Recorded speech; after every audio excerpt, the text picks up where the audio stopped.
ইংরেজরা আসার আগে আমাদের হাইট ছিল 6 ফিট প্লাস এভারেজ। সেটা এখন আমাদের 5.5 ফিট।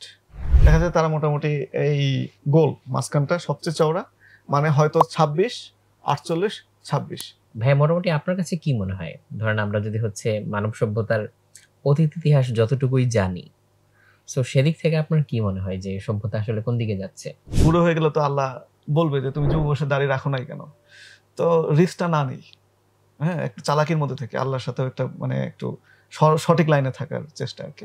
3 বেলায় পেট ভরে খাওয়ার তুলনায় আধা পেটা করে পুষ্টিকর খাবার যদি 3 বেলা খাই, তাহলে আমরা সুস্থ থাকবো। না হলে আমাদের হয়ে যাবে, দেহ হয়ে যাবে গোপাল ভাঁড়ের মতো।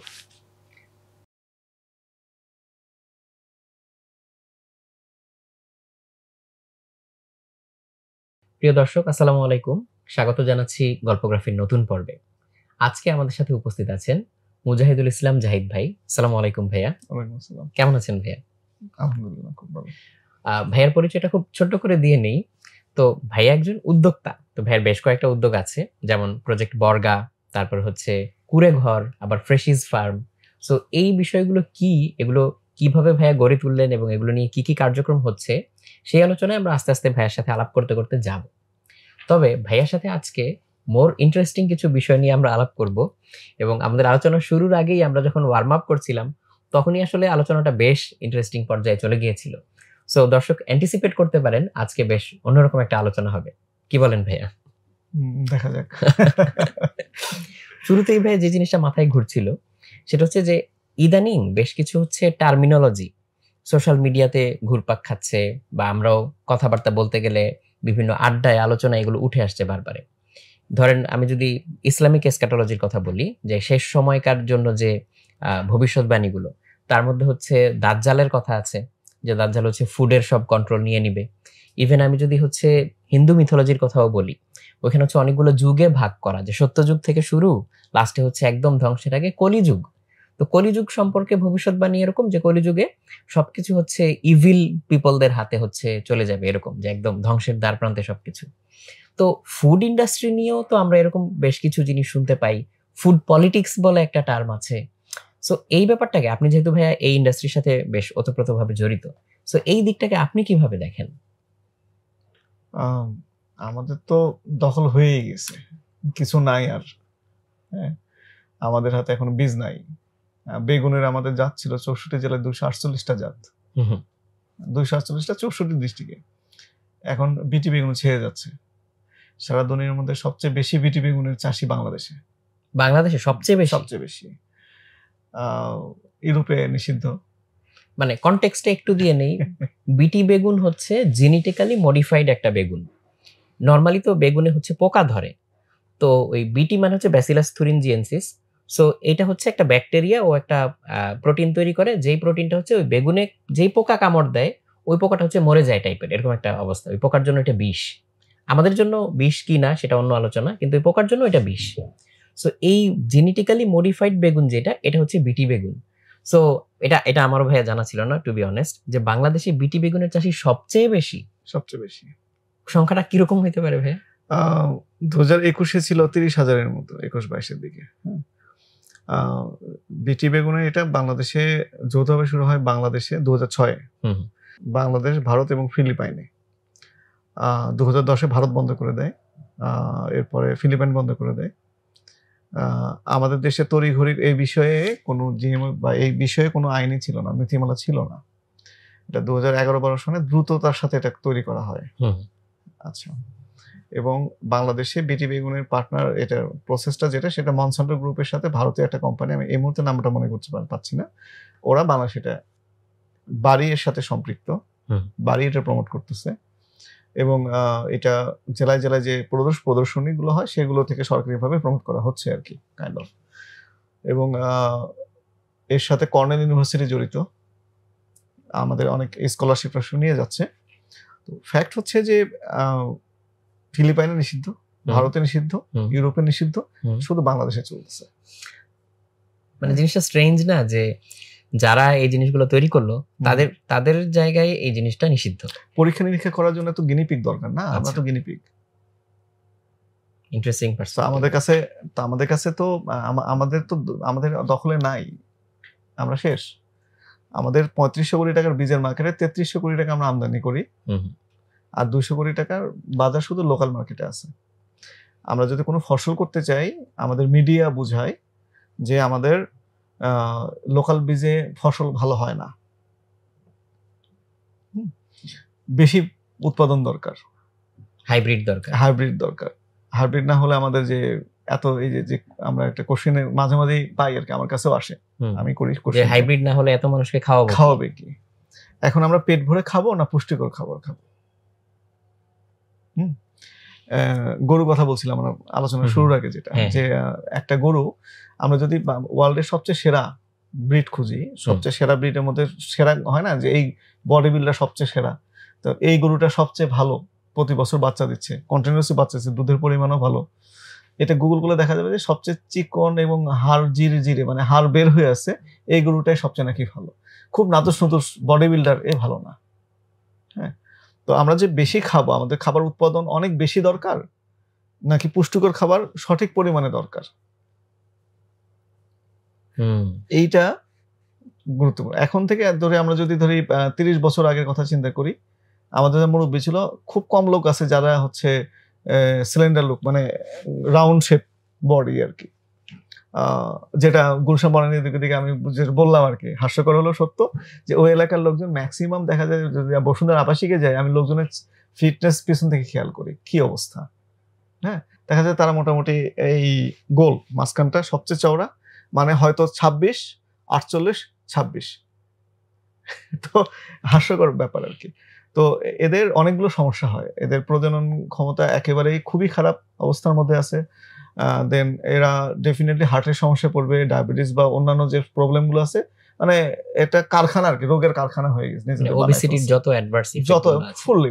তো এখন আমাদের আগের, এখন তো 50 বছর আগে তো আমাদের হাইব্রিড ছিল না, আমাদের দেশি বীজ ছিল, আমাদের খাবার ওই পরিমাণে ছিল না। আমরা হয়তো ডিম খেতাম, বাড়ির যে মুরগি সেটার ডিম খেতাম, আমাদের বাড়ির যে সবজি উঠোনে সেটা খেতাম, টোটালি ন্যাচারাল, অর্গানিক না, ন্যাচারাল ভাবে যতটুকু হচ্ছে অতটুকুই।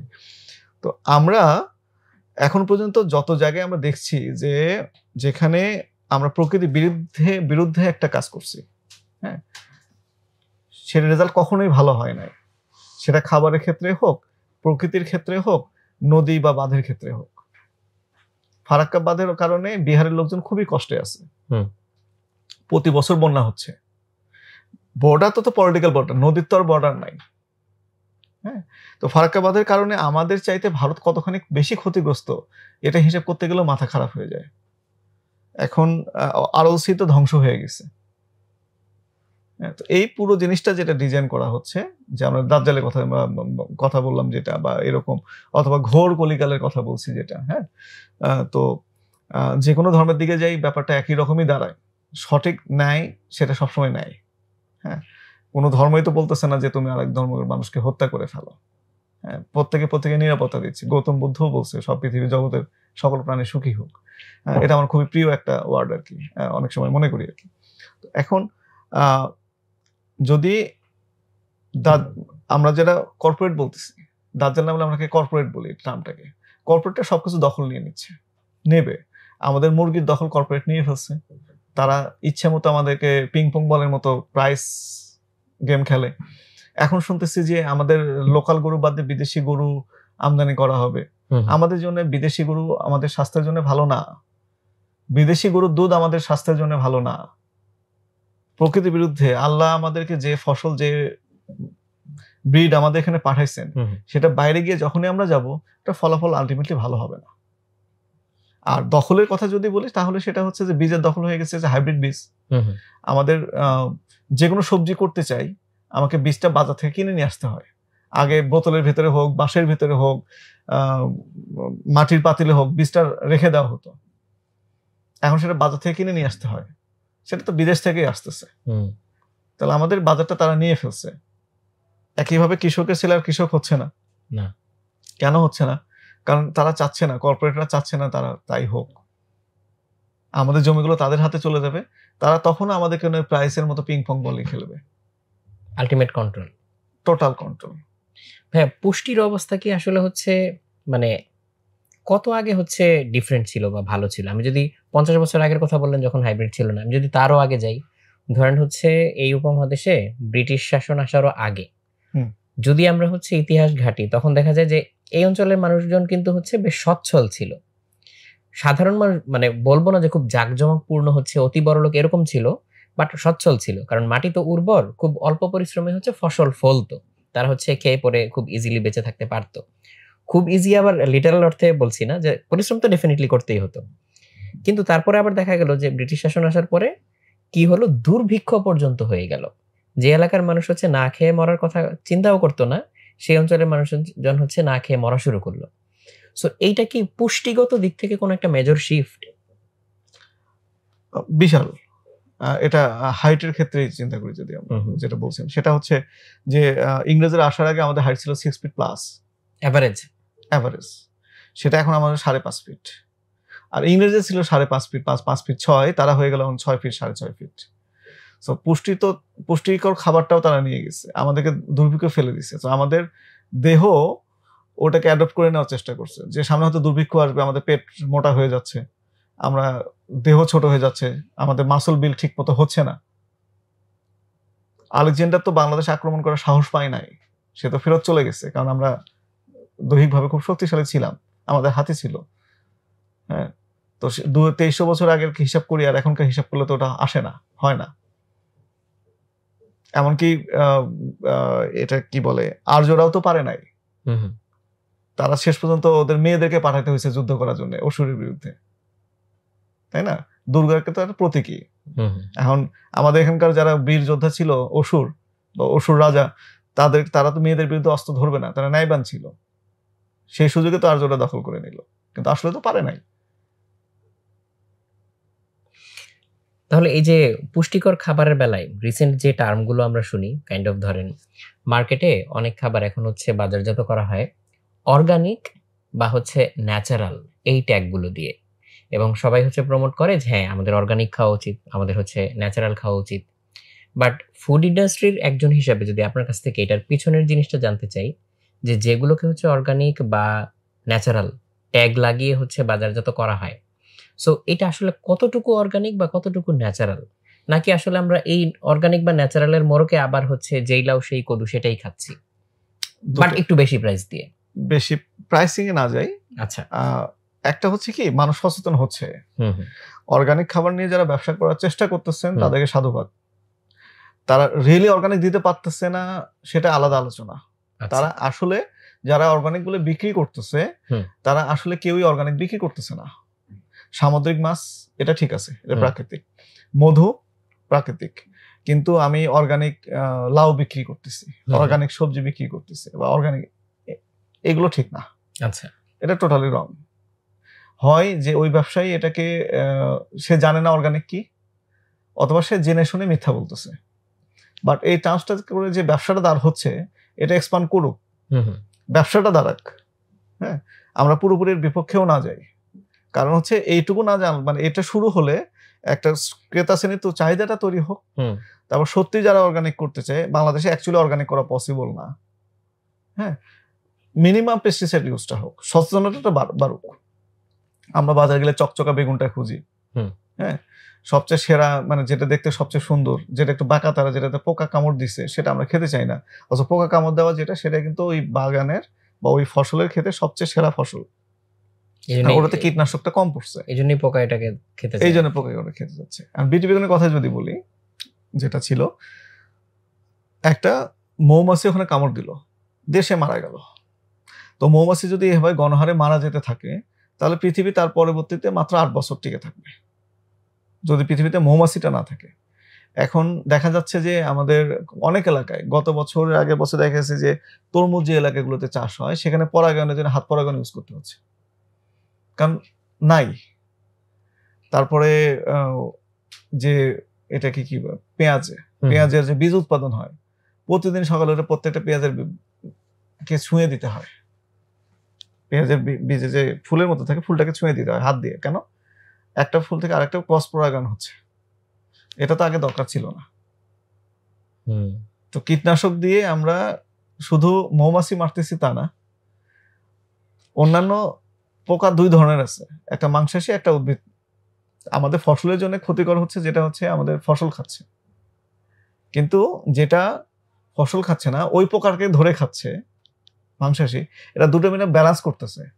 আমরা যখন দুটাকে মেরে ফেলতেছি তখন ওখানে ওরা রেজিস্ট্যান্স বেড়ে যাচ্ছে আস্তে আস্তে। এটা অনেকটা হেরোইন খাওয়ার মতো। আজকে 1 পুরিয়াতে হয়, 1 বছর পর 2 পুরিয়া লাগে, 4 বছর পর 5 পুরিয়া লাগে, তারপর একসময় কিছুই হয় না। বগুড়াতে, মোকামতলা, শিবগঞ্জে কিছু জায়গা আছে, বা যশোরের গদখালি, মানে যেখানে বেশি প্রচুর সবজি উৎপাদন হয়, সবজির ভান্ডার বলি আমরা, ওই এলাকার জমিগুলোতে অনেকগুলো জমিতে এখন আর বেগুন উৎপাদন হচ্ছে না। জমিতে আমরা সার বিষ দিয়ে এত পরিমাণে দিছি, ওই গাছে আর ভালো মতো ফসল হচ্ছে না। তাহলে উপায় কি? ওই জমিটাকে 10 বছর ফালায় রাখা, ল্যান্ড রিটায়ারমেন্টে ফালায় রাখা, ও নিজে নিজে হিল ঠিকঠাক করে ফেলবে। আচ্ছা, ওখানে এর মধ্যে কিছু করা যাবে না? ওই যে ফসল ভালো হবে না, ওর তো ডোজ বেড়ে গেছে, এখন তো সে মারা গেছে, প্রায় আইসিইউতে আছে, ডোজ বাড়াই দিয়ে দিয়ে এই অবস্থা চলে গেছে, সে হিরোইন খেয়ে তার মাথা মতো শেষ। কীটনাশক বা রাসায়নিক এই জায়গাতেই নিয়ে যাবে। হ্যাঁ, যেহেতু ফুড বিজনেসের কথা আসলোই, বাংলাদেশে এখন দেখা যাচ্ছে যে স্টার্টআপ কালচারটা, এটা এখন মোটামুটি হচ্ছে অনেকের আগ্রহের একটা বড় জায়গা জুড়ে আছে। সো এই ক্ষেত্রে হচ্ছে এই অ্যাগ্রো বেসড যে উদ্যোগগুলো, সেগুলোও অনেকে হচ্ছে ফান্ডিং পাচ্ছে বা এগিয়ে আসছে অনেকে। সো ওভারঅল এই ইকোসিস্টেমটা নিয়ে আপনার পার্সপেক্টিভ কেমন? খারাপ শোনায়। আচ্ছা, ঠিক আছে, সেটা হচ্ছে ওয়েস্টার্নে যে জিনিসটা ভালো হয়ে যায় সেটা উপমহাদেশে গু হয়ে যায়। কেন? আমরা সবসময় নেগেটিভটা বের করে নিয়ে আসে, সেটা গ্রহণ করি। ব্রিটিশরা আসছে, ব্রিটিশরা কিন্তু অনেক ভালো হার্ড ইনফ্লুয়েন্স করে গেছে 100 বছর আগে, এখনো কিছু হয় নাই। আর আমরা 10-12 বছর আগে যে ব্রিজ করি সেটা ভেঙে পড়ে। হ্যাঁ, তো ওদের যে ভালো গুণগুলো আছে সেগুলো আমরা নেই নাই। হ্যাঁ, 3000 ইংরেজ সৈন্য 40,000 সিরাজের সৈন্যকে পরাজিত করে ফেললো। তারপরে তারা কতটা শৃঙ্খল ছিল, কমান্ডিং কত ভালো ছিল, ওদের কতটা অর্গানাইজ ছিল, মানে ষড়যন্ত্রের পরেও। তারপরে তো ভালো ফাইট দিছে, তারা জিতেই গেছে। তো আমরা তাদের ভালোটা গ্রহণ করে নেগেটিভটা গ্রহণ করছি। তো এখানে স্টার্টআপ কালচার বাংলাদেশে যেটা হচ্ছে, আমরা ধরেই, মানে স্টার্টআপে যারা করতে চাচ্ছে এদের একটা বক্তব্য এরকম দেখা যাচ্ছে যে তারা ধরে নিছে যে ইনভেস্টরের টাকা নিয়ে এসে ক্যাশ বার্ন করাটা হালাল, এটার জন্য কোনো জবাবদিহি করতে হবে না। এখন পরপর অনেকগুলো স্টার্টআপে যদি এইরকমই ঘটনা ঘটে এবং কোনো ইনভেস্টর কোনোটাইতে এক্সিট না নিতে পারে উইথ প্রফিট, তাহলে তারপরে যে আরো এখন হয়তো 20টা স্টার্টআপ আছে বা 50টা স্টার্টআপ আছে, এরপরে 500 স্টার্টআপ যখন নামবে আর 2 বছর পর, তার সেখানে ফান্ডিং আসবে কোত্থেকে? যে ইনভেস্টররা এখানে ফান্ড করছে তাদের জন্য যদি সাকসেসফুল এক্সাম্পল আমরা ক্রিয়েট না করতে পারি, শুধু লসই দেখাতে থাকি, তাহলে তারা তো পরবর্তীতে আসবে না। ইকোসিস্টেমের জন্য যেটা ক্ষতিকর। এখন একটা বিজনেস, সে স্টার্টআপ বিজনেস মানে হচ্ছে স্কেল আপ করতে গিয়ে আমি ক্যাশ বার্ন করে মার্কেট শেয়ার বেশি বেশি দখল করার জন্য আমি ক্যাশ বার্ন করতেই থাকবো এবং এটাকে প্রফিটেবল বিজনেস হিসেবে দাঁড় করাবো না, প্রফিটেবিলিটির দিকে চিন্তা করব না, তাহলে তো ফিউচারও খারাপ। আমাদের সাকসেসফুল এক্সাম্পল এখন পর্যন্ত কোনটা আছে? এবং স্টার্টআপ কালচার নিয়ে যারা কাজ করছেন, যে যারা চিন্তা ভাবনা করছেন, তাদের এই জায়গাটাতে বিশাল গ্যাপ রয়ে যাচ্ছে। বা আমাদের যারা উদ্যোক্তা তৈরি করার জন্য আমরা চিন্তা ভাবনা করছি, অ্যাটলিস্ট আমার মনে হয় এসএমই প্রথমে চিন্তা করা উচিত, একটা লম্বা সময় পর্যন্ত যেন এটাকে প্রফিটেবলের দিকে যায়, সাকসেসফুল মডেল তৈরি করা উচিত, দেন এটাকে স্কেল আপ করা উচিত। এখন এটার জন্য সামনে 2টা মডেল আছে। একটা হচ্ছে ইন্ডিয়াতে পেপারট্যাপ নামে একটা কোম্পানি ছিল, 2011 সনে ওরা সবজি বিক্রি করা শুরু করলো, B2B। ওদের কাছে ডাটা ছিল না যথেষ্ট, ওদের সফটওয়্যার দুর্বলতা ছিল। ওরা 2015 সন পর্যন্ত ওদের 300টা স্টোর ছিল ফিজিক্যাল। এই 300টা স্টোর থেকে তারা অনেকগুলো প্রবলেম সলভ করতে পারছিল না। তাদের কাস্টমার সাপোর্ট ভালো ছিল না, তাদের অপারেশনসে অনেক প্রবলেম ছিল, যেটা কারণে লস হচ্ছিল। কিন্তু বিজনেসটা স্কেল আপ হচ্ছিল লসে এবং প্রবলেমগুলো সলিউশন না করে। 2015 সনে ওরা $156 মিলিয়ন ফান্ড পায়, ভিসি ফান্ড, 2,500 কোটি টাকা নেয়ার আগত, এবং 2016 সনে দেউলিয়া হয়ে যায়। কারণটা হচ্ছে এত বড় ফান্ড হওয়ার পরে ওরা 3,000 শপ ওপেন করে ফেলে প্রবলেম সলিউশন না করে। যেখানে প্রফিটেবিলিটি এবং প্রবলেম সলিউশন হয়ে সেটাকে প্রফিটের দিকে নিয়ে যাবে, মানে প্রফিট ম্যাক্সিমাইজ হইতো, সেখানে ওদের প্রবলেম ম্যাক্সিমাইজ হয়েছে অ্যাকচুয়ালি 10 গুণ। এই 4 দিক থেকে যখন প্রবলেম আসা শুরু করছে, ওরা এখন বেহিসেবেই তখন ক্যাশ বানানো শুরু করছে মার্কেটটাকে নিউট্রালাইজ করার জন্য। পারে নাই, ক্যাশ শেষ, বন্ধ। 2015 সালে নিনজা কার্ড নামে একটা কোম্পানি শুরু হয়, সেম B2C। ওরা 9 মাস পর, ওদের সফটওয়্যার ডেভেলপমেন্ট টিম ভালো ছিল, ওদের কাছে ডাটা অ্যানালাইসিসটা খুব ভালো ছিল। ওরা 9 মাস পরে ডাটা অ্যানালাইসিস করে দেখলো, আরে আমরা তো লস করতেছি, কি করো তাহলে পিভট করো, মানে বিজনেস মডেলটাকে চেঞ্জ করে ফেলো। ওরা যখন চেঞ্জ করে ফেললো, এরপরে এখন ওরা 2,500 কোটি টাকার কোম্পানি, সেম বিজনেস। একজন 11তে শুরু করছে, একজন 15তে শুরু করছে, 15তে ফান্ড পাইছে $156 মিলিয়ন, আর এখন ওই সময় শুরু করছে, বাট বেঞ্চ ব্যাংকিং করছে, ওদের প্রবলেম যেগুলো ছিল সেগুলো সলভ করে আগাইছে। সামনে প্রবলেম ছিল, যখন প্রবলেমগুলো সব সলভ করে ফেলছে তখন এটাকে স্কেল আপ করে ফেলছে। তার মানে আসলে ওই সলিউশনগুলো মাথায় নিয়ে এগিয়ে যাওয়াটা জরুরি। প্রবলেম থাকলে সেটাকে স্কেল আপ করলে প্রবলেমটাও আসলে স্কেল আপ হয়। হ্যাঁ, এমভিপি আমি যেটা করছি সেটা কোন জায়গাটায় আছে, প্রফিটে আছে না লসে আছে। এখন আমি যদি স্কেল আপ করি তাহলে আমার প্রফিটটা ম্যাক্সিমাইজ হচ্ছে না প্রবলেম ম্যাক্সিমাইজ হচ্ছে। যে প্রবলেম ম্যাক্সিমাইজ হচ্ছে, স্কেল আপ করলে সেটাকে আমি সলিউশন করতে পারতেছি। অনেক সময় এটাও হতে পারে যে আছে এমভিপি ঠিকঠাক আছে, লসে আছে, বাট আমি যদি আমার স্কেল আপ করি তাহলে অপারেশনাল কস্ট কমে আসে, সেক্ষেত্রে আমি রিডিউস করতে পারি। মডেলটা আসলে যাচ্ছে কোন দিকে এটা হিসাব করাটা জরুরি। এখন আমাদের যারা স্টার্টআপ কালচারে আছেন, আমার ব্যক্তিগত ধারণা এটা অন্যরকম হতেও পারে, অনেক মডেল থাকতে পারে। আমার ধারণা এটা এসএমই মডেলে আগে প্রফিটেবিলিটির দিকে যাওয়া উচিত। আমরা যে অবস্থায় আছি এখন, আমাদের হয়তো 400 গরু আছে, সামনে হয়তো 800 গরু হবে। 800 গরু দিয়ে আমরা কি 8,000 গরুতে চলে যাব তারপরে বাংলাদেশের অপারেশনে, যাতে আমাদের লস আরো বাড়ে না প্রফিট বাড়ে, কোন জায়গায় যায়? নাকি আমাদের আগে রিটেল মার্কেটে ঢোকা উচিত কিনা গরুর ক্ষেত্রে? এই প্রবলেমটা আমরা আগামী 1-1.5 বছর আগে সলভ করব। আমাদের সফটওয়্যার পুরোপুরি রেডি হয়ে যাবে এর মধ্যে। আমরা একদম অ্যাকুরেট হিসেব পাবো যে একটা গরু কয় টাকার পানি খেয়েছে, 56 টাকার না 58 টাকার। ওই গরুর পিছনে একজন কামলার, ওই গরুর স্পেসিফিক ওই গরুর পিছনে কত খরচ হলো, ফুল অপারেশন একদম কেনা বা হাটে কেনা থেকে শুরু করে একদম খাবার টেবিলে আসা পর্যন্ত প্রতি কেজি মাংসতে উৎপাদন খরচ কত পড়লো এবং প্রফিট কত থাকলো। এই জিনিসটা যদি আমরা সলভ করে নিয়ে আসি, তারপরে আমরা এটা 8,000 গরুতে যেতে পারি। বাট এখন আমাদের নিজেদের ডিসিশন, আমরা এখন একটু থামবো, কিছুদিনের জন্য থামবো। যথেষ্ট দ্রুত আগাইছে, এখন থামা দরকার। এবং আমাকে ক্লিয়ার করতে হবে যে আমার স্কেল আপ করলে এটাকে 100% আমি প্রবলেম সহ করবো নাকি প্রবলেম এখনই সলভ করে তারপরে আগাবো। এই স্টেজে যদি ভাই আপনাকে জিজ্ঞেস করা হয় যে তাহলে যেটাকে আপনি সাকসেস মনে করছেন, সেই নিরিখে আপনার অবস্থানটা তাহলে কোথায়? আপনি কি নিজেকে অলরেডি একজন সফল উদ্যোক্তা হিসেবে ধরবেন, নাকি হচ্ছে আপনার সাকসেসের সংজ্ঞাটা ভিন্ন? 2 ভাগে ভাগ করা যায়। একটা হচ্ছে ব্যক্তিগত সাকসেস, আমি সাকসেস মানে জাহিদ সাকসেসফুল কিনা, আরেকটা হচ্ছে বিজনেস সাকসেসফুল কিনা। মানুষ বাইরে থেকে গ্ল্যামার দেখে। ট্রু। হ্যাঁ, আমি 2.5 বছর বা 2.5 বছর 28 মাসে কত দূর আগাইছি, বিজনেসটা কত দেখা যাচ্ছে। হ্যাঁ, আমরা 14টা 26টা গরু নিয়ে শুরু করছিলাম, এখন আমাদের 400 গরু, বাপরে বাপ। তো এটা বাইরে থেকে খুব গ্ল্যামারাস দেখায় যে জাহিদ অনেক কিছু করে ফেলছে, ফিশি ফার্ম অনেক দূর আগে গেছে। আমরা কি এখন সাস্টেনেবল মডেলে চলে আসছি? না, আমরা ভাড়া জমিতে আছি। কতটুকু? 10 বিঘা একটা জমির উপরে আমাদের খামার।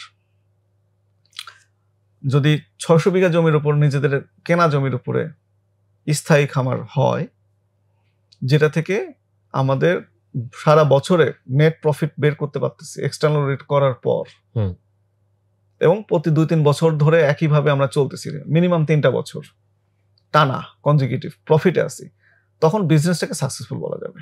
আচ্ছা, তখন বলা যাবে। রাইট নাও মানুষ যেটা দেখতেছে সেটা আসলে সারফেস লেভেলে। হ্যাঁ, আমরা একটা অপারেশনে, আমরা মাত্র বিজনেস শুরু করছি। একটা বিজনেস শুরু করার 6-7 মাসের পরে সেটা একটা ধাক্কা খায়, সেটা আমরা পার করছি। 2.5 বছর একটা ধাক্কা খায়, সেটা আমরা পার করতেছি এখন। 7 বছরে গিয়ে আরেকটা ধাক্কা খায় যখন রিয়েলি স্কেল আপ হয়। তো আমরা তো আসলে প্রথম 3 বছরই পার করি নাই। এখনই সাকসেসফুল কিনা এই কোশ্চেনটা আসা উচিত না। এখন আমাদের অনেকগুলো R&D করা দরকার, অনেকগুলো A/B টেস্টিং আছে, তারপরে এটাকে সাস্টেনেবল মডেল হিসেবে দাঁড় করানো, তখন বিজনেসটাকে সাকসেসফুল হওয়া যাবে। এখন যেটা মানুষ দেখতেছে, মানুষ মনে করতেছে আমরা সাকসেসফুল না, আমরা প্রসেসের ভিতরে আছি, এখন আমরা সাকসেসফুল না। এখনই এত ভাব নেওয়ার মই কি হনুরে, এটা বলার কোনো সুযোগ নাই। আর ব্যক্তি হিসেবে যেটা আমি এখন চমৎকার আছি, কাজ করার সুযোগ পাচ্ছি, পরিশ্রম করার সুযোগ পাচ্ছি, আল্লাহ সুস্থ রাখছেন।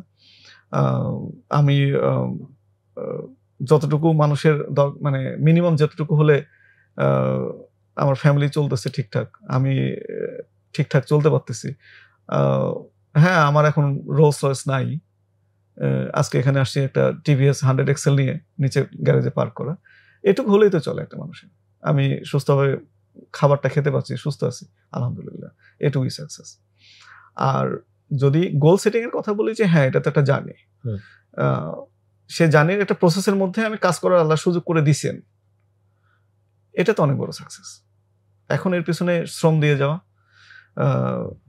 মানে এটাকে কি বলে, পিছলে না পড়া, টাকা পয়সা নিয়ে ভেঙে না যাওয়া, লোভ সংবরণ করার ব্যাপার যেটা, হ্যাঁ, যে হ্যাঁ অনেক টাকা হয়ে গেছে, ভেঙে যাওয়া যেতে পারে, এরকম একটা কথা। এই প্রশ্নটাতে ভাই আমি আসতাম আসলে, কারণ ক্রাউড ফান্ডিং এর যে ব্যাপারটা, সো এটা নিয়ে কিন্তু অনেকেই প্রশ্ন করেন যে এরকম ছোট ছোট অনেক ইনভেস্টমেন্ট যদি অনেক মানুষ করে, সো বাংলাদেশের পার্সপেক্টিভে স্বভাবতই ওই মানুষটার প্রতি কিন্তু এই সন্দেহের তীরটা চলে আসে। কারণ আমরা হচ্ছে পত্রপত্রিকায় প্রায় এরকম দেখতে পাই যে কেউ একজন এরকম ম্যাস মার্কেট থেকে অনেকের কাছ থেকে হচ্ছে টাকা নিয়ে হঠাৎ করে উধাও হয়ে গেল, তখন একটা হইচই পড়ে। সো এই প্রশ্নটা আপনাকেও নিশ্চয়ই শুনতে হয়, সো সেটা আপনি কিভাবে ডিল করেন? আমার হাসি পায়, কারণ মানে যখন কোশ্চেনটা করে এটা আমার হাসি পায়। হাসি পাওয়ার কারণটা হচ্ছে, মানে এই মুহূর্তে যদি আমি পালায় যাই, মোটামুটি 5-7 কোটি টাকা নিয়ে পালায় যাওয়া সম্ভব। কিন্তু আমি যদি একটু লোভটা সমর করে 5টা বছর ওয়েট করি, তাহলে এখন তো 5-7 বছর পরে প্রতি বছর আমার ওই পরিমাণ প্রফিট হিসেবে আমি পাবো। 1 নম্বর। 2 নম্বরটা হচ্ছে মানে বাটপার, হ্যাঁ, বাটপাদের কমন কিছু কালচার থাকে, এদের নাম্বার প্রতি বছর বছর চেঞ্জ হয়। আমার জিপি নাম্বার তোমার সাথে যেটা কথা হয়েছে, এটা মোটামুটি একেবারে 25 বছর 2000 সনে নেয়, চেঞ্জ হয় নাই। তো চেঞ্জ হয় নাই, মাঝখানে 6 মাস বন্ধ ছিল। একটা মেয়ে প্রচন্ড ডিস্টার্ব করছিল, আমি ফের নাম্বার চেঞ্জ করে ফেলছিলাম। তো এখন দেন তার ফ্যামিলি পরিচয় খুঁজে পাওয়া যায় না, বাটপাদের তার 10 বছরের আগের হিস্ট্রি খুঁজে পাবা না, যে সে কোথায় পড়াশোনা করছে, তার আত্মীয় স্বজনকে এরকম কিছু প্যারামিটার থাকে, হ্যাঁ, এগুলো থাকে না। আমার এগুলো আছে, মেলে না আসলে। হ্যাঁ, আর আরেকটা বিষয় হচ্ছে যে মানে তারা ওপেন দিয়ে সেভাবে কথা বলে না, তাদের সামনে ভীষণটা কি, সে কি কাজ করতেছে, এগুলো অনেক বলে। এদের সাথে আরেকটা তবে হ্যাঁ, বাটপাদের সাথে আমার একটা বৈশিষ্ট্য মিল আছে, সেটা হচ্ছে তারা খুব চমৎকার ভাবে কথা বলতে পারে, মানুষকে কনভিন্স করতে পারে, ওটা আমি পারি, বাকি অন্যগুলো মেলে না। ভাই আপনি তো বেশ ইন্টারেস্টিং কিছু কাজ করছেন, যেমন হচ্ছে আফ্রিকাতে আপনার হচ্ছে এক্সপেনশনের একটা প্ল্যান আছে। সো মানে হোয়াই আফ্রিকা, এই প্রশ্নটা নিশ্চয়ই আপনাকে অনেক শুনতে হয়েছে, বাট আমাদের দর্শকদের জন্য যদি বলেন। হোয়াই আফ্রিকার পিছনে সবচেয়ে বড় কারণ হচ্ছে যে টাকা। আচ্ছা, আমাদের সবার টাকা দরকার, মানে পিওরলি এটা হচ্ছে একটা বিজনেস ডিসিশন, ভালো বিজনেস ডিসিশন। মানে ডিসিশন অনেকগুলো কারণে আছে। এখন বেশিরভাগ মানুষ দেখে কি টাকা, তাহলে আমি প্রথম থেকে বলি এটা উল্টেও যেতে পারে। হ্যাঁ, এটা নিয়ে দাড়ি নিয়ে আবার মাঝখানে একটা এরকম একটা পোস্ট ছিল যে আমি দাড়ি কেন রাখছি, তা আমি বলছি যে ভণ্ডামি করার জন্য, দাড়ি রাখলে ভালো লাগে। লাস্টের এটা প্রথম 1 নম্বর পয়েন্ট ছিল। লাস্টের পয়েন্ট এরকম যে বুড়ো হয়ে গেলে তো আল্লাহ বলবে যে তুমি যুব বয়সে দাড়ি রাখো নাই কেন, তো রিস্কটা না নেই। হ্যাঁ, একটা চালাকির মধ্যে থেকে আল্লাহর সাথে একটা মানে একটু সঠিক লাইনে থাকার চেষ্টা আর কি। এখন যারা নাস্তিক বা যারা নেগেটিভ, তারা ভাববে যে হ্যাঁ, তাদের যে পয়েন্ট, তারা যেটা ভাবতেছে সেটাও আছে, আবার ইসলামে তারাও আছে। হ্যাঁ, তাদের যে যেটা বেছে নিতে পারে, দুটো। এখন আফ্রিকার মেইন বিষয় হচ্ছে যে আফ্রিকাতে বিজনেসের দিক দিয়ে ব্যাপক একটা সুযোগ আছে, কারণ ওখানে প্রোডাক্ট প্রাইস অনেক ভালো পাওয়া যায়। আফ্রিকার যারা ধনী তারা প্রচন্ড রকম ধনী, যারা গরিব তারা একেবারে গরিব। বাট ওইখানে 2035 সালের মধ্যে 2 বিলিয়ন নতুন শিশু জন্মাবে, তাদের খাবার দরকার। আমি তো খাবার নিয়ে বিজনেস করতেছি, আমি খাবার উৎপাদন করতেছি। একটু আগে আমরা বললাম যে জিএমও ফুড, নেগেটিভ খাবার, তো আমাদের মাটি তো যে বগুড়ার মাটি ফেরোইন খেয়ে নষ্ট হয়ে গেছে। আফ্রিকান মাটি এখনো টোটালি ভার্জিন ল্যান্ড, সেগুলো চোখে মানে এক বেলার জন্য চেখেও দেখে নাই। মাটিটা খুবই ভালো আছে, ফসলগুলো এখনো ভালো। আমি আমার পরবর্তী জেনারেশনকে আমি অবশ্যই আমার নিরাপদ জায়গায় রেখে যেতে চাই, আমি ভালো ফসল উৎপাদন করতে চাই। সারা দুনিয়া আফ্রিকার দিকে তাকাচ্ছে এই কারণে যে আফ্রিকা থেকে সবচেয়ে সেরা খাবারটা আসা পসিবল। সেরা খাবারের সাথে সেরা প্রাইসও আছে, প্রোডাকশন কস্ট কম। বাংলাদেশে যদি আমি একটা মানে ডে লেবার রাখি, সারা মাস সে কাজ করে, জায়গা ভেদে উত্তরবঙ্গে হলো 10,000 টাকা, এটা দক্ষিণবঙ্গে হলো হয়তো 20,000 টাকা, ওইখানে এটা 6,000, 5-6,000 টাকা হলে আমি সকাল 7টা থেকে সন্ধ্যা 7টা পর্যন্ত লেবার পাবো, যে একাই 3 জনের কাজ করবে, কারণ তারা তো হেলথ একটু স্লো কাজ করবে, সে কন্টিনিউ কাজ করবে, প্রোডাকশন অনেক ভালো, জমি ভালো, মাটি ভালো, সবকিছু ভালো, পজিটিভ। এবং ফিউচারে যদি আমি চিন্তা করি, ফিউচার দিকে আস্তে আস্তে আমাদের বাংলাদেশে 2035 পর জনগণ কমা শুরু করবে, চীন বিপদের মধ্যে আছে, জাপান তো মাইনাসে যাচ্ছে, সেটা আমরা সবাই জানি। এমনকি পুঁজিবাদের ধ্বজাধারী যারা, নারীবাদ এবং মানে এর স্বাধীনতা সবকিছুকে প্রমোট করে, সবচেয়ে বেশি পুঁজিবাদ ভোগবাদী যারা যেখানে চলে, সেখানে কিন্তু ওরা গত 2-1 বছর আগে অ্যাবর্শন নিষিদ্ধ করে দিচ্ছে। কেন করছে? ঝামেলায় পড়ছে বলে। এখন ওরা বিপদটা বুঝতে পারতেছে। আফ্রিকায় বিপদে নাই। বাংলাদেশে একটা মা গড়ে 1.8 2টা বাচ্চা জন্ম দেয়, এটা উগান্ডাতে একটা মা 6টা বাচ্চা জন্ম দেয়। ইউরোপ জনগণ কমতে থাকবে, ইউরোপের অনাচার এইসবের কারণে দেখা যাচ্ছে যে 84 ডেনমার্ক বা এরকম জায়গাগুলোতে 80% উপরে হচ্ছে মানে বাবার পরিচয় জানে না। সো এরা তো, এদের মধ্যে ব্যাপক একটা শূন্যতা থাকে, হতাশা থাকে, যেটা আমরা এখান থেকে রিয়েলাইজ করতে পারি না। সেটা হচ্ছে ওরা মানে আত্মিকভাবে, আধ্যাত্মিক যে পাওয়ার যেটা থাকা দরকার, ফ্যামিলি নাই, ওদের ফ্যামিলি নাই, ফ্যামিলি নিরাপত্তা নাই। একটা বুড়ো মানুষ আমাদের দেশে, যেমন আমার ফুফা, তার 11 জন বাচ্চা কাচ্চা, উনি যখন মারা গেছে ওনার আশেপাশে 15-20 জন ছিল। উনি ধার্মিক মানুষ ছিলেন, মাদ্রাসায় পড়াতেন, কৃষক ছিলেন, সকাল ভোর 5টা বাজে উঠে উনি মসজিদে ইমামতিও করতেন, মাদ্রাসার শিক্ষক ছিলেন, বাড়িতে 10-12টা গরু ছিল, 100-150 বিঘা জমিতে উনি ধান চাষ করতেন, মানে ফুল মানে পরিশ্রমী, ইউনিয়নের মধ্যে সবচেয়ে পরিশ্রমী একটা লোক। উনি যখন মারা গেছে ওনার সমৃদ্ধ জীবন।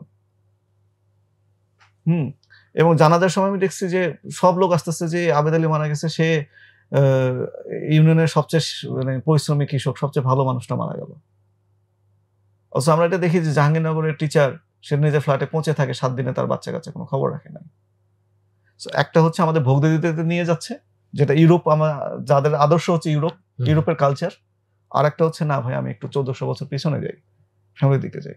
সো আফ্রিকাতে এখনো আবেগ আছে, ওরা এখনো ফ্যামিলি ওরিয়েন্টেড, ওদের মাটি ভালো, ওদের মানুষ ভালো, আমরা ওদের এক্সপ্লয়েট করছি। এখন গত 500-700 বছর হলে ইউরোপ খুব ভালো অবস্থায় গেছে। তো প্রত্যেকটা জিনিসের জোয়ার ভাটা, সুখ দুঃখ এবং এটাকে কি বলে, মানে পূর্ণিমার সাথে যে ওঠানামা করে, এইটা একটা সায়েন্স। একটা সভ্যতা উঠবে এবং সেটা পড়বে, তো সর্বোচ্চ পর্যায়ে আছে, এটা তো ডাউনফল হবে। আফ্রিকারও তাই হবে। গত 1000 বছর 1500 বছর যারা অন্ধকারের মধ্যে আছে, তারা তো উপরে উঠে আসবে। উঠে আসার জন্য তো কিছু লিডার দরকার, কিছু এডুকেশন দরকার, কিছু সাপোর্ট দরকার। আমরা যদি সেটা হতে পারি, সেটা একটা বিশাল ব্যাপার। বাংলাদেশে আমার সকালে আমার বাচ্চাকে খাওয়ানোর সময় বলতেছিলাম আজকে সকালে, সেটা হচ্ছে যে আমার বাচ্চাটা, সে 3 বেলা খাবার খাচ্ছে। ইউরোপের একটা বাচ্চা সারাদিনে 1 বেলা খাবার খাচ্ছে, সে বালি মিশ্রিত ঘোলা পানি খাচ্ছে। আমরা তো টিউবওয়েল চাপলেই ভালো পানিটা পাচ্ছি।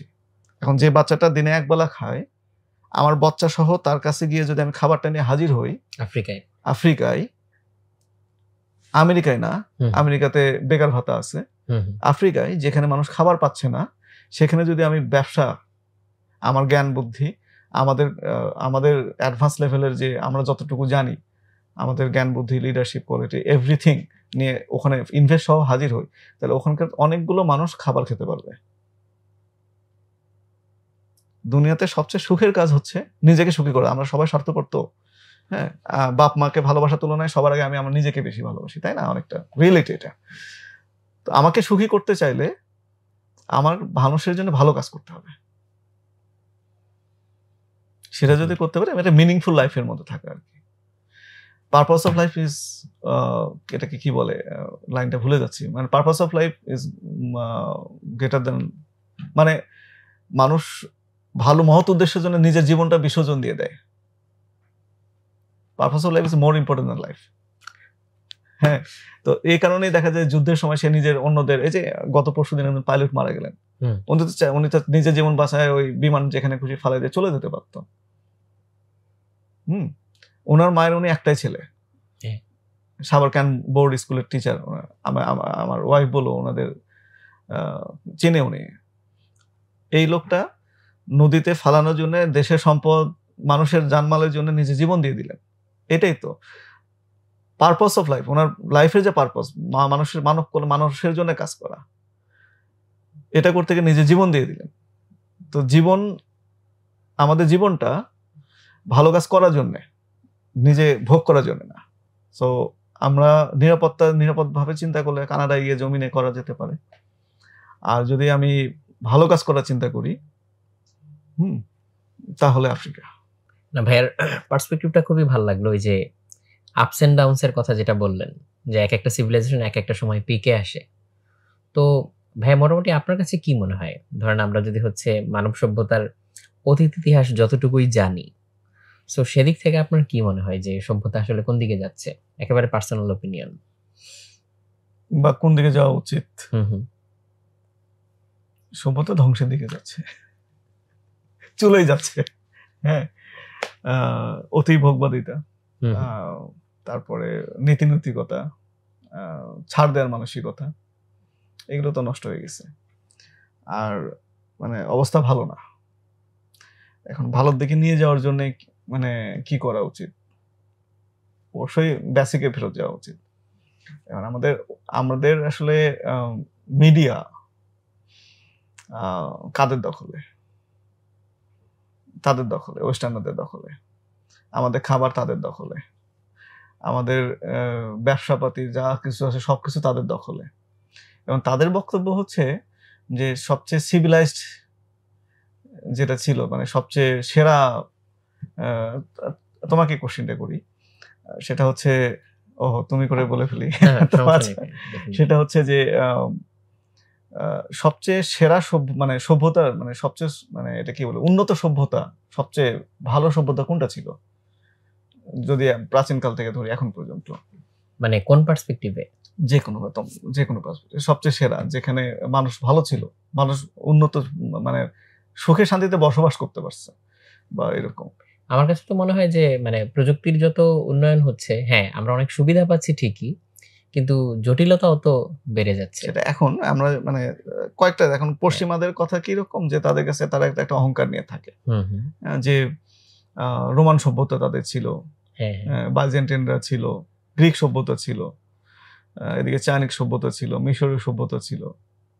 হ্যাঁ, সেটা অনেকগুলো সভ্যতা জিওগ্রাফিক লোকেশনে। হ্যাঁ, বাট যদি জিওগ্রাফিক লোকেশন এক এক জায়গার সময় এক এক সময় ছিল, মানে এটা কি বলে, এটাকে ডেভেলপমেন্ট ছিল।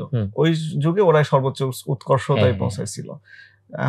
উৎকর্ষতা তো অনেকগুলো প্যারামিটার আমরা ধরতে পারি, যে বিজ্ঞান আছে, শিল্প সংস্কৃতি আছে, মানুষের অধিকার একটা ব্যাপার আছে, সাম্যবাদ, মানে এখন যে কার্ল মার্কসের কথা যেটা বলতেছে, যে উনি বলতেছে সাম্যবাদ, তো ওনাদের সাম্যবাদ যখন ইমপ্লিমেন্ট হলো সে তো টিকলো না। কিন্তু এখান থেকে দেখো খলিফা রাশিদিন আমলে দেখো, মানে আমরা মুভিটা দেখছো কি, সিরিজটা স্পার্টাকাস? আচ্ছা, এটা দেখা দরকার।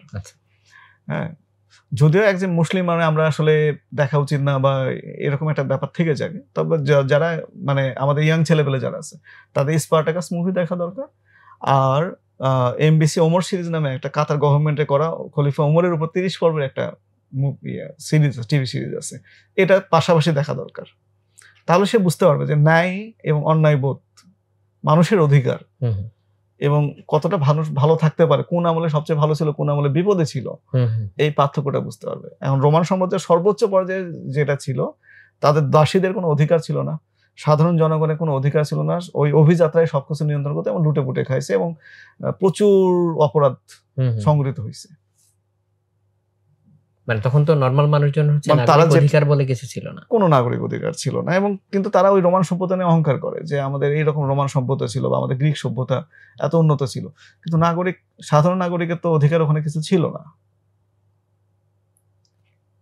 এবং সে জায়গায় আমরা যে খোলাফা রাশিদিন আমলের কথা চিন্তা করি, বা পরে মানে হারুনুর রশিদের কথা, মানে ওই সময়গুলোর কথা চিন্তা করি, কাজী এসে দেখা যাচ্ছে যে মানে দেশের বাদশাকে পর্যন্ত মানে কোশ্চেন করে অবস্থা খারাপ করে দিতে পারতেছে, এবং সে ভয় পাচ্ছে যে অধিকার কোথাও কোনো সমস্যা হলো কিনা।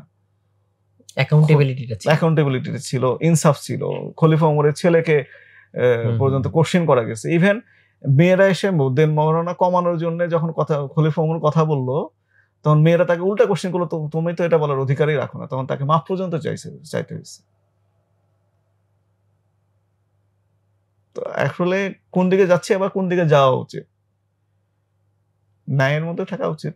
এখন সভ্যতা যদি আমরা অনেকে বলে যে আমরা মান্যতা আমলের এরকম যে পিছনে যদি ছেলে যেখানে অধিকার সবার সমান ছিল সেখানে যাই।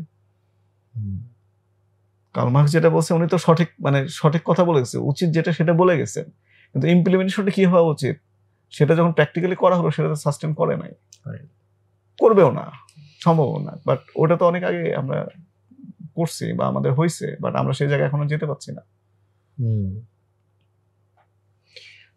ভাইয়া যেহেতু ফিউচারের কথাই হচ্ছে, সো নেক্সট যদি আমরা হচ্ছে নিয়ার ফিউচারের কথা ধরেন কাইন্ড অফ 5 to 10 ইয়ার্স, আপনি হচ্ছে আপনার কার্যক্রমগুলোকে নিয়ে কি ভিশনটা দেখছেন এই টাইম পিরিয়ডের মধ্যে? আমরা পূর্ব আফ্রিকা আগামী 5 বছর সেটেল করতে চাই, তারপরে পশ্চিম আফ্রিকায় যেতে চাই। এবং যেহেতু এক বাস্কেটে সবকিছু রাখা উচিত না, এটা ভালো, তো একই বিজনেসের মধ্যে থাকা উচিত না। পাশাপাশি এগ্রিকালচারের সাথে এগ্রিকালচার আমাদের মেইন বিজনেস থাকবে, এর পাশাপাশি এটা ব্যাকআপ দেওয়ার জন্য আর 2-4টা ব্যবসা থাকা দরকার। একটু ভিন্ন, রিয়েল এস্টেট হতে পারে, অথবা ট্যুরিজম বিজনেস হতে পারে, হালাল ট্যুরিজম, শরীরের ভিতর থেকে যেটা করা সম্ভব অতটুকুই। আমরা কখনোই লিকার কোথাও বেচবো না, যেখানে রিসোর্ট করি না কেন, যেখানে বিজনেস করি না কেন, যে হোটেলই করি না কেন, এবং অ্যালাউ করবো না। তো এটা এবং 10 বছর বা 30 বছর বয়সী, 30 বছর মেয়াদি প্ল্যান, সেটা হচ্ছে আমরা ভালো একটা হালাল বিফ ব্র্যান্ড হতে চাই। এটাকে ধাপে ধাপে একটা জায়গায় নিয়ে যাওয়া। এবং হালাল মিট ব্র্যান্ড বলতে হচ্ছে ইন্টারন্যাশনালি। বাংলাদেশে তো প্রোডাকশন কস্ট অনেক হাই, এখান থেকে আমরা এক্সপোর্ট করতে পারবো না। হ্যাঁ, প্রাইসে আমরা ইন্টারন্যাশনাল লেভেলে গিয়ে প্রাইসে পারবো না, বাট আফ্রিকা থেকে সেটা সম্ভব, যেহেতু তাদের ল্যান্ড প্রচুর। এবং আফ্রিকান কিছু গোত্র আছে, তো এদের ব্যাপারে লোকাল প্রবাদ এরকম যে ওদের কাছে যদি গাভী থাকে, ওই গাভী বছরে 2টা বাছুর দেয়, তারা এত দক্ষ পশুপালনে। না, আফ্রিকানরা পশুপালনে খুবই দক্ষ, কৃষিকাজে দক্ষ না, কিন্তু সারা দুনিয়ার মধ্যে আমরা কৃষিকাজে অন্যতম বেশি দক্ষ। তো আমরা যদি ওখানে গিয়ে ওদের সাথে মিক্স হতে পারি, পশু এবং এগ্রিকালচার দুটাতেই আমরা ওইখানকার লোকাল পিপলের জন্য ইস্টার্ন জায়গায় এক জায়গায় হবে। আর সাথে ওদের উপকার, ওদের সাথে কাজ করা একটা দারুণ ফান হবে। আমরা যত ব্ল্যাক পিপল দেখি তারা খুবই আমোদে, তারা খুবই হাসি খুশি থাকে, তাদের হিউম্যান লেভেল ভালো, সব ভালো। তো দেখা যাক, আমরাও আবেগী জাতি, এশিয়ান, তারাও আবেগী, তো একটা ভালো ভবিষ্যৎ দেখি আর কি আমি, ইনশাআল্লাহ। ভাই, আমরা মোটামুটি আজকে আলোচনার শেষ প্রান্তে, সময়ের দিক থেকে যদি চিন্তা করি, আসলে তো আলোচনা করার মতো অনেক ইন্টারেস্টিং টপিক রয়ে গেছে। বাট যদি ভাই আপনার কাছ থেকে 2টা পরামর্শ চাই 2 গ্রুপে, যেমন আমাদের অডিয়েন্সের মধ্যে যদি হচ্ছে আপনি বাই এন্ড লার্জ কনজিউমার গ্রুপের মধ্যে যারা পড়ে, তারা যদি আপনাকে জিজ্ঞেস করে যে তাহলে এত এত সমস্যা, তাহলে কি খাবো বা কি কিনবো, এইটা একটা পরামর্শ যদি আমাদেরকে দেন। আর সেকেন্ডটা হচ্ছে, আমাদের অডিয়েন্সের মধ্যে অনেক আছে যে উদ্যোগ নিতে চায়, সো তাদের আসলে মোটা দাগে কি মাথায় রাখা উচিত? কনজিউমারদের ক্ষেত্রে যেটা বলবো যে বেসিক সেটা হচ্ছে দেশি খাবার চেষ্টা করা, হাইব্রিড গুলো থেকে সরে আসা, জিএমও থেকে টোটালি সরে আসা। যেমন আমরা গত 3-4 বছরে একটা দারুণ ব্যাপার হয়েছে, সেটা হচ্ছে সয়াবিন থেকে আমরা সরে আসছি, সরিষার দিকে যাচ্ছি। একটা তথ্য দিই, সয়াবিন যখন ইন্ট্রোডিউস হলো, উন্নয়নশীল যে দেশগুলোতে ঢুকলো, সেখানে ডায়াবেটিস পরবর্তী 10 বছরের পর 64%-এ পৌঁছলো, 32% থেকে ডাবল হয়ে গেল, জাস্ট উইদিন 10 ইয়ার্স। এখন একটা গবেষণা করেছে 1965 সনে ইঁদুরের উপর, গবেষণা করেছে কর্পোরেট একটা প্রতিষ্ঠান। বলা হয়েছে যে সরিষার তেল খেলে ইউরিক অ্যাসিড সমস্যা করবে। তার তাহলে এটা কোন দেশে হলো? আমেরিকায়। কাদের উপরে? সাদা চামড়াদের উপরে। আর আমরা যারা বিষুবরেখার আশেপাশে আছি, ব্রাউন অর ব্ল্যাক, আমাদের জন্য সরিষাটাই দরকার, ইউরিক অ্যাসিডটাই দরকার। ওরা রোদের আলো পায় না, আমরা রোদের আলো বেশি পাই। সো ওদের খাবার আমাদের জন্য যে আদর্শ হবে, তাও ইঁদুরের উপর পরীক্ষা করা, এটা হাস্যকর একটা ব্যাপার আর কি। হ্যাঁ, কারো কারো ইউরিক অ্যাসিড দরকার, কারো কারো দরকার না। তো আমাদের সৃষ্টিকর্তা আমাদের জন্য যে ফসলটা যে এলাকার জন্য যেটা ভালো হবে সেটাই পাঠাইছে। এখন আমরা ফ্রিজিয়ান গরুর A2 মিল্ক বা A1 মিল্ক আমাদের জন্য ভালো না, আমাদের জন্য দেশি গরুর দুধটাই ভালো, আমাদের জন্য দেশি গরুর মিটটাই ভালো, আমাদের জন্য দেশি পুঁই শাকটাই ভালো, আমাদের লোকাল যে বাগ বেগুন আছে, বিটি বেগুন না, ওটাই ভালো। তো যত আমাদের লোকাল খাবার আছে এগুলোই ভালো। হ্যাঁ, আমাদের জন্য ভালো। একদম বেসিক চিন্তা করলে আমাদের দেশি খাবার দরকার, আমাদের লোকাল খাবার দরকার। এবং এই যে বিদেশি হাইব্রিড বীজ, হাইব্রিড ফসল থেকে বের হয়ে এসে আমাদের লোকাল খাবারের দিকে মনোযোগ দেওয়া উচিত। আমরা 3 বেলায় পেট ভরে খাওয়ার তুলনায় আধা পেটা করে পুষ্টিকর খাবার যদি 3 বেলা খাই, তাহলে আমরা সুস্থ থাকবো। না হলে আমাদের হয়ে যাবে, দেহ হয়ে যাবে গোপাল ভাঁড়ের মতো। ঠিক আছে? এবং দেখা যাবে যে ওখানে 5 তলা সিঁড়ি বেয়ে উঠতে আমাদের জিভা বের হয়ে যাচ্ছে, হাঁপায়ে যাচ্ছে। দেশের দিকে মনোযোগ দেওয়া দরকার। ওকে। আর ভাই উদ্যোক্তাদের জন্য দেশি ফসল উৎপাদন করো, যেহেতু কনজিউমার বেস রেডি, তারা দেশি খাবার খাবে এখন বা খেতে চাচ্ছে, তাহলে এটা নিয়ে কাজ করো। প্রেম সিং নামে ইন্ডিয়াতে একজন আছেন, উনি আবর্তনশীল খেতি নামে একটা প্রসেসে গেছে। উনিও হাইব্রিড এবং সার বীজ দিয়ে উৎপাদন করা ফসলের দিকে গেছিলেন, কিন্তু দেখছে যে উনি সবকিছু করে লাভ হচ্ছে না ওনার। আর একটু বলি, সেটা হচ্ছে লম্বা হয়ে যাচ্ছে না, তারপরে বলা দরকার, খুব ইম্পর্টেন্ট। সেটা হচ্ছে আমাদের দেশে আগে ছিল পলিকালচার। একই জমিতে আমি ধান করতেছি, ধান ওঠার পরে সরিষা করতেছি, সরিষা ওঠার পরে সেখানে গম করতেছি, তারপর সেখানে আবার ধান করতেছি। এক এক ফসল ওই জমি থেকে এক এক ধরনের পুষ্টিগুণ নিচ্ছে। আবার ওই জমিতে সিম করতেছি, তাহলে একটা ওই সিম আমাদের জমিতে নাইট্রোজেন দিচ্ছে, যেটা ইউরিয়া সার প্রাকৃতিকভাবে দিচ্ছে, আর ভুট্টা সেটাকে থেকে নাইট্রোজেনটা নিচ্ছে, ব্যালেন্স থাকতেছে। তো আগে যখন ছিল পলিকালচার, তখন ওটার উপজাত বেরোতো অনেক, ধানের খড় বেরোতো, তারপরে ডালের যে ডালগুলো থাকতো সেটা গরু খেত, ওইভাবে ইম্প্যাক্টটা বোঝা যেত না, কিন্তু সামগ্রিকভাবে ওখান থেকে অনেক উপজাত পেতাম আমরা, যেটা আমাদের ক্যালকুলেশনে আসে না, টাকার অঙ্ক হিসেবে আসে না। কিন্তু ওই জমিতে উপর্যুপরি 2 সিজন আমরা 2 সিজন ধান করতেছি, তারপরে আবার ভুট্টা করে নিচ্ছি, একই ধরনের খাবার সে নিয়ে জমিটাকে মানে চুষে খেয়ে ছিবড়ে করে দিচ্ছে। এখন এটাকে বলছে মনোকালচার। একই জমিতে একসাথে অনেকগুলো ফসল না করে একটা ফসল করা, মনোকালচার। মনোকালচার করার কারণে জমি যতদিন যাচ্ছে জমিটা খারাপ অবস্থার দিকে চলে যাচ্ছে, জমিতে পুষ্টি থাকতেছে না, জমিতে জৈব সার থাকতেছে না, সব নিয়ে চলে যাচ্ছে। এবং টাকার অঙ্কে দেখা যাচ্ছে যে আমার 50 মণ ভুট্টা হয়েছে, আমার 50,000 টাকা আসছে। ওই জমিতে আমি যখন সারা বছর করতেছি, আমার হয়তো হিসেব করে দেখছি কি আমার টাকার অঙ্কে দেখছি 15,000 টাকা আসতেছে একটা জমিতে সারা বছর চাষ করে। কিন্তু 60,000 টাকার যে আমি গরু বেচলাম, তারপর ওখান থেকে যে আমি ডালটা খেলাম, তারপর ওই জমি থেকে যে আমি পুঁটি মাছটা আগে ধরতাম, যে পুঁটি মাছ এখন 500 টাকা কেজি, হ্যাঁ, যে টাকি মাছটা ওই জমি থেকেই আসতো, এইগুলোতে আমি ক্যালকুলেশন আনতেছি না। এখন ওই কর্পোরেটদের ফাঁকিবাজিটা হচ্ছে মনোকালচার করে তুমি 50,000 টাকা আনতেছো, বাট উপজাতি এই পলিকালচার করে আগের প্রিভিয়াস মেথডে, প্রাচীন মেথডে এত টাকা আসতো, এটা তারা হিসেবে আসে না, হিসেবে আনা যায় না, যে কারণে বলতেছে যে এটাতে লাভ বেশি, আসলে লাভ এটাতে বেশি সামগ্রিকভাবে। তো আমরা তো পলিকালচারের দিকে যাও, আমার ফিরত রুটে ব্যাক করা দরকার, ওই জায়গা দরকার। স্বয়ংসম্পূর্ণ তো ওখান থেকে আসবে। আমাদের দেশে তো কোনো মানে বাইরে থেকে কোনো হাওলেস আসতো না, আমাদের বাইরের দেশ থেকে আমাদের এখানে তো মানে বুট, ছোলা বুট এগুলো আমদানি করতে হতো না, আমাদের এখানে উৎপাদন হতো, আমরা এখানেই খেতাম। পুকুরে গিয়ে একটা জাল ফেললেই মাছ উঠে আসতো, জাল ফেলার দরকার ছিল না, কচুরিপানা তুলে সেখান থেকে নাকি কই মাছ বেরোতো, রূপকথার মতো মনে হয়। আমি নিজে আমাদের গ্রামের বাড়িতে যেখানে মাছ ধরছি, আমার হাফ বয়সী যাদেরকে ওদেরকে যদি বলে যে এই জায়গা থেকে আমি একবার 11 কেজি মাছ ধরছি, ওরা হা করে টাকা থেকে কেমনে সম্ভব, ওই 11 কেজি মাছ এখন হিসাব করো। তো মনোকালচার পলিকালচার যে ওদের যে তথ্য, এই যে মিডিয়া ওদের হাতে, ওরা বোঝাচ্ছে আমাদেরকে যে না এটা ভালো, আমরা বুঝতেছি ওটাই ভালো। এখন উদ্যোক্তাদের প্রতি বক্তব্য হচ্ছে আমাদের প্রচুর পড়াশোনা করা উচিত, মিডিয়া যেটা বুঝাচ্ছে সেটাকে কোশ্চেন করা উচিত, যে এটা যেটা বলছে এটা কি সঠিক বলতেছে, আরেকটু পড়াশোনা করে দেখি, ভিন্ন মত কি আছে একটু গুগল করে দেখি, এবং 90 বছর 80 বছর বয়সী যারা আছে তাদের সাথে একটু আলোচনা করি।